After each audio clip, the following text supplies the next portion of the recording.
24 अगस्त 2023 इस दिन मेरा पूरा ट्रेडिंग करियर चेंज हो गया, क्योंकि इससे एक दिन पहले यानी 23 अगस्त 2023 को चंद्रयान 3 की सक्सेसफुल लैंडिंग हुई थी, जो कि एक अच्छी न्यूज थी। तो मुझे लगा अगले दिन मार्केट एक अच्छा अपसाइड मूव दे सकता है, और हुआ भी ऐसा ही। अगले दिन मार्केट एक काफी अच्छा गैप अप ओपनिंग दिया और अपसाइड मूव करने लगा, लेकिन सडनली मार्केट वहां से पूरा क्रैश कर गया और मेरा आधा कैपिटल वाइप आउट हो गया। उस दिन मुझे ट्रेडिंग की सबसे बड़ी सीख मिली और वो थी साइकोलॉजी। सो हाय फ्रेंड्स, मैं हूं साहिल AKA मिस्टर स्टार साहिल। मेरी इस ट्रेडिंग जर्नी को देखने के बाद आपके ट्रेडिंग के 4 साल बच जाएंगे, क्योंकि शुरुआत में मैंने एक गलत डायरेक्शन में मेहनत करके अपना कैपिटल और टाइम दोनों बर्बाद किया। तो इस जर्नी में मुझे क्या क्या फेस करना पड़ा, मैंने क्या गलतियां की और मेरे गोल्डन फेस क्या क्या था, वो सभी मैं आप सभी के साथ डिस्कस करने वाला हूँ। तो चलिए स्टार्ट करते हैं। तो फ्रेंड्स, अभी से 5 ईयर अगो जब मैं 9th क्लास में था, ऐसा नहीं था कि मैंने ट्रेडिंग के बारे में पहली बार सुना हो। मैंने ऑलरेडी सुना था कि राकेश झुनझुनवाले ने इतना पैसा बना लिया, किसी ने इतना पैसा इन्वेस्ट किया और उसका इतना पैसा बन गया। इससे मुझे ये तो पता चल गया था कि इसमें काफी पैसा है, लेकिन उस टाइम पे मेरे पास 100 रुपए भी नहीं हुआ करते थे और ना ही कोई नॉलेज। तो मैंने ट्रेडिंग को इग्नोर कर दिया। बट मेरी फैमिली डेली योगा करती है रामदेव बाबा को देखकर, तो एक बार उन्होंने ही कहा था कि शेयर मार्केट में इस स्टॉक पर इन्वेस्ट करके होल्ड करो। तो उस दिन मेरे पापा ने बोला कि पता करके ये शेयर मार्केट क्या होता है। तो मैंने यूट्यूब से नॉलेज लिया शेयर मार्केट के बारे में और पहला डीमेट अकाउंट ओपन किया एंजल वन में, और आप भी इसके अंदर अकाउंट ओपन कर सकते हो। लिंक आपको कमेंट में और डिस्क्रिप्शन में मिल जाएगा। तो फ्रेंड्स, अकाउंट ओपन होने के बाद मेरा सबसे गोल्डन पॉइंट यही था कि जहां ट्रेडिंग को सभी लोग जुआ सट्टा ये मानते थे, वहां पर मेरी फैमिली ने मुझे बहुत ज्यादा सपोर्ट किया। वो कैसे, वो आपको वीडियो में आगे पता चलेगा। तो फ्रेंड्स, मैंने यहाँ पर डीमेट अकाउंट तो ओपन कर लिया था, लेकिन मैं यहाँ पर ट्रेडिंग नहीं करता था, बल्कि पापा न्यूज में या अखबार में किसी भी स्टॉक का परफॉर्मेंस देखकर मुझे बोला करते थे कि इसमें 3 से 4 हजार रुपए इन्वेस्ट करते हैं। बट शेयर मार्केट में भी मेरा इंटरेस्ट बढ़ता गया और मेरी फीड में सिर्फ शेयर मार्केट की ही वीडियो आने लगी। तो उसमें से एक वीडियो थी जिसमें एक बंदा लाखों रुपए का प्रॉफिट कुछ ही मिनटों में बुक कर लेता है। तो मैं एक्साइटेड होकर जब इसके बारे में पता करने लगा, तो पता चला इसको फ्यूचर एंड ऑप्शन ट्रेडिंग कहते हैं, जिसमें हम कुछ ही समय में कम पैसे से काफी हाई रिटर्न निकाल पाते हैं। तो मैंने यहाँ पर काफी स्मार्टली प्ले किया और लोगों के एक्सपीरियंस सुनने लगा, जिसमें वो बताते थे कि शुरुआत में कम लोड या फिर एक लोड से शुरू करो और डिसिप्लिन को फॉलो करो। देन छोटी मोटी लर्निंग्स के बाद मेरे पास कोई इनकम सोर्स तो था नहीं, तो मैं हेजिटेशन के साथ चला गया अपने पापा के पास और 20,000 रुपए की डिमांड की फॉर ऑप्शन ट्रेडिंग। और मुझे जब हेजिटेशन इसलिए हो रही थी बिकॉज जब मेरे पापा की सैलरी 18 से 20,000 रुपए थी, जिसमें से मेरी स्कूल की फीस, दीदी की कॉलेज की फीस, रेंट, बिजली बिल, दूध, राशन सब कुछ मिला के अगर पैसे बच जाए वही बड़ी बात होती थी। बट मेरे पापा ने मुझे पैसे दे दिए, लेकिन अगले दिन और पूछने पे बताया कि ये उन्होंने किसी से उधार लेके दिया है। तो फ्रेंड्स, जैसे तैसे मेरी ट्रेडिंग जर्नी स्टार्ट हो गई और मैंने लगातार 5 दिन प्रॉफिट किया और मैंने अपने 20,000 के कैपिटल को 25,000 बना लिया, वो भी बिना किसी लर्निंग के। तरीका बड़ा सिंपल था। निफ्टी जब भी नीचे जाता यानी डिप लगाता, तो मैं एक लोट से उसे खरीद लेता और ऊपर आने पर 400-500 का प्रॉफिट लेकर डिसिप्लिन के साथ निकल जाता था। तब मुझे लगने लगा था कि लोग डिसिप्लिन क्यों नहीं रख पाते और 90% लोग लॉस क्यों करते हैं, ये इतना इजी तो है। लेकिन बिना किसी लर्निंग के मैं कितने ही दिन टिकता, और हुआ भी ऐसा ही। मंडे मेरा 25,000 पूरा वाइप आउट हो गया, क्योंकि निफ्टी नीचे गया, मैंने उसे बाई किया। निफ्टी और नीचे गया, मैंने उसे और बाई कर लिया। निफ्टी नीचे जाता रहा, मैं उसे तब तक बाई करता रहा जब तक मेरा पूरा कैपिटल उसके अंदर यूटिलाइज नहीं हो गया। और ये करके मैं काफी खुश हो गया, क्योंकि मुझे लगा कि अब मार्केट थोड़ा सा भी ऊपर आएगा तो मुझे काफी अच्छा प्रॉफिट मिल जाएगा। यहाँ पर मैं अपना डिसिप्लिन तोड़ चुका था। निफ्टी गिरता गया, ठीठा-ठीके होता गया और मेरा कैपिटल पूरा वाइप आउट हो गया।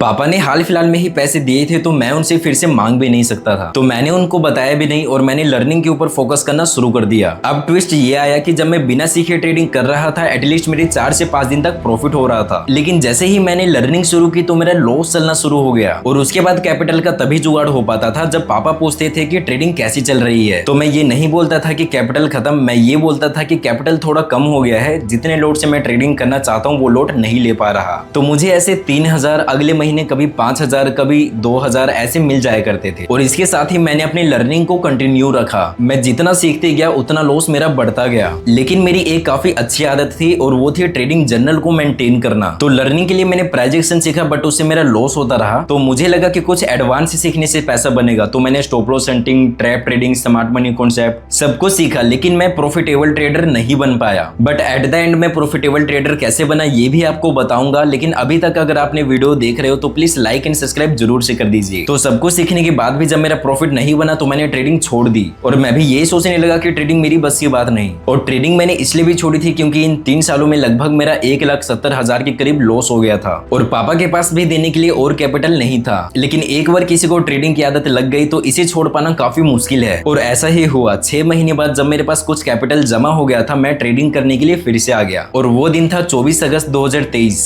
इससे एक दिन पहले पहले चंद्रयान 3 की सक्सेसफुल लैंडिंग हो चुकी थी, जो कि एक गुड न्यूज था। और हुआ भी ऐसा ही, कल मार्केट एक अच्छा गैप अप करके अपसाइड में ही मूव करने लगा। बट कुछ टाइम बाद मार्केट पूरा क्रैश हो गया और मेरा आधा कैपिटल फिर से वाइप आउट हो गया और मैं पूरे सदमे में कि ये क्या हो गया। तो उस टाइम मैंने जो अपना ट्रेडिंग जर्नल मेंटेन किया था उसको पढ़ना शुरू कर दिया और उसमें एक बात मैंने कॉमन नोटिस की कि मैंने आज तक जो कुछ भी सीखा, मार्केट उसी बेस पर सबसे पहले एंट्री करवाता है, देन उसी पर ट्रैप बना देता है। तो मुझे भी याद आया कि सेबी भी कहता है कि ट्रेडिंग में 90% ट्रेडर्स लॉस करते हैं, तो 90% लोगों ने भी तो वही सीखा होगा जो मैंने सीखा है, प्राइस एक्शन वगैरह वगैरह। तो उस दिन से मैंने साइकोलॉजी के ऊपर काम करना शुरू कर दिया, साइकोलॉजी ऑपरेटर और रिटेलर्स की। मतलब मैं इस बेस पे ट्रेड लेने लगा। फॉर एग्जांपल यहाँ पर एक रेजिस्टेंस है, तो यहाँ पर एक रिटेलर क्या सोच रहा होगा, और अगर मैं यहाँ पर एक ऑपरेटर होता तो मैं यहाँ पर क्या सोच रहा होता और मेरा नेक्स्ट स्टेप क्या होता। तो इसी को फॉलो करके मैं फिर से काफी अच्छा प्रॉफिट बनाने लगा था। बट एक दिन डिसिप्लिन को फॉलो ना करते हुए जीरो हीरो करने गया और वहां पर मेरा कैपिटल फिर से जीरो हो गया। बट अब मैं पहले से काफी बेहतर ट्रेडिंग करने लगा था, तो मुझको बस एक चांस चाहिए था। और पापा पर भी काफी उधार हो गया था, दीदी की कॉलेज की फीस, बाकी के खर्चे और मेरी ट्रेडिंग का कैपिटल का जुगाड़ ना होने पर हमने डिसाइड किया कि मम्मी के पास कुछ गोल्ड की ज्वेलरीज है, तो उनको बैंक में जाके लोन ले लेते हैं। बट गोल्ड इतना कम था कि बैंक वालों ने लोन भी नहीं दिया और हमें उसे बेचना पड़ा, जिससे कुछ 60,000 रुपए हमें मिले थे। गोल्ड बेचने से पहले मैंने उसकी एक वीडियो भी बनाई थी, जो कि अभी भी मेरे इंस्टाग्राम पर पिन है, आप जाके देख सकते हैं। और फ्रेंड्स, ये पैसा मेरे लिए एक वरदान था, क्योंकि इसके बाद मैं कभी पीछे मुड़ के नहीं देखा और जितना भी मैंने 3 सालों में लॉस किया था, उससे ज्यादा प्रॉफिट मैंने सिर्फ 6 महीनों में ही रिकवर कर लिया था। एंड नेक्स्ट ईयर ही मैंने अपनी माँ को गोल्ड की ज्वेलरीज भी दिलवा दी, जिसका भी वीडियो आपको इंस्टाग्राम पे पिन मिल जाएगा। तो फ्रेंड्स, मेरी जर्नी अभी भी कंटिन्यू है, बट अभी तक की जर्नी से मैंने कुछ गोल्डन लर्निंग्स की है, जिसे मैं कुछ पॉइंटों में आपको बताना चाहता हूँ। First, family support. अगर मेरी फैमिली मेरे को सपोर्ट नहीं करती तो मैं यहाँ पर सपने में भी नहीं होता। तो अगर ये वीडियो कोई पेरेंट्स देख रहे हैं तो आप भी अपने बच्चों को पूरा सपोर्ट करिए, जरूरी नहीं है ट्रेडिंग में, चाहे वो किसी भी फील्ड में हो। Second, income source. अगर आपके पास कोई भी इनकम सोर्स नहीं है तो काफी रेयर चांस है कि आप ट्रेडिंग में सक्सेसफुल हो पाओगे।